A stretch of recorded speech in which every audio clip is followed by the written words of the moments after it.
alam ko na pipika ang Pilipino ngayon. As of now, hindi, not hatred or anger. Pero I could sense, nandyan ako sa napipika na ang tao.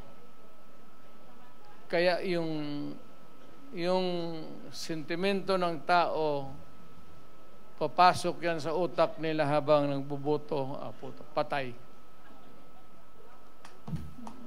Haros tayo lahat, clean slate. Partido ng Pilipino. Totoo yan.